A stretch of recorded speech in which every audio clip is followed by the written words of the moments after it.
I was set afire by a neighbor's kid by accident when I was 8. As a result, had to undergo close to 40 surgeries. My right arm was physically melted to my body for 3 years. Took 3 years just to lift my arm over my head. Had to learn how to write left-handed to finish the 3rd grade. Was told I'd never compete in sports again. By the grace of God, was inducted into the National Wrestling Hall of Fame. Boxed in college, never lost a match, and then I've raced in 42 Ironman and Ironman 70.3 races, ranked top 1% the last 5 years, and just finished racing in Israel, which gives me having raced Ironman in all 6 continents. And like I tell everybody, thank God those doctors told me I'd never play sports again. That was the best thing they could have done for me. Just pissed me off, wanted me to prove them wrong. Right? Good for you. You think this is an autographed copy picture hanging in the gym type dude. Yeah.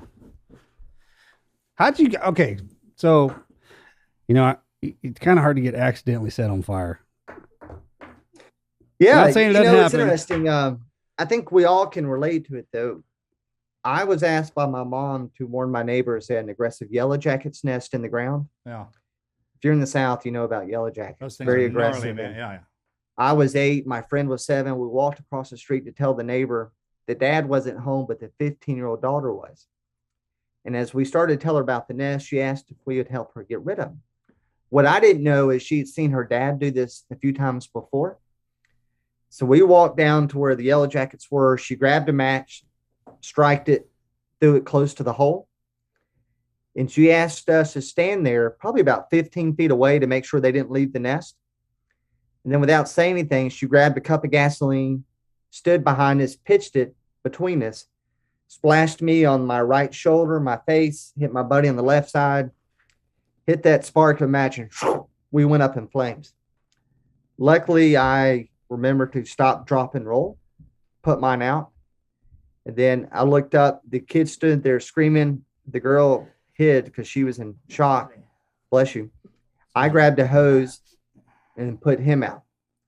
And then, we soon learned that we didn't have insurance. And the girl who set us on fire, the homeowners, wasn't going to take responsibility for it. So we had an estimated $2 million hospital bill. But fortunately, the Shriners Hospital in Cincinnati heard about us and relocated my mother and I from Atlanta to Cincinnati for the next 3 months to undergo those initial surgeries. What about your buddy? He came with me. So we were in the same room. A lot of stories, I tell everybody, like, you don't realize just how serious getting burned is. Like, my ear was gangrene. They had to amputate it. I lost 3 skin grafts to infection. They had to take all the skin off my legs to skin graft to my shoulders and my back. Some of those got infected. You just see a lot of really messed up stuff. There's a guy next to me that was electrocuted. I watched them remove part of his skin. At 8 years old, you see that, right? It kind of just changes your whole outlook on, 1, what does normal look like? And 2, what's pain? Because one of the things most people can't believe is when I tell them the strongest thing that we got for pain, extra strength Tylenol. Think about that. They amputated most of my ear with a pair of scissors. They believed if you were screaming, your lungs were healthy. Now, that may sound cruel, but I can tell you 40 years later, I don't need pain medicine. I have a very strong pain threshold. And it's allowed me to do things that I think many people couldn't do. But you also realize many times pain is just a state of mind, right? Yeah. And you just kind of put it in perspective. There's not many things that I've went through after 8 that compare. And so I just keep saying, hey, this really isn't that bad. Remember how bad it used to be.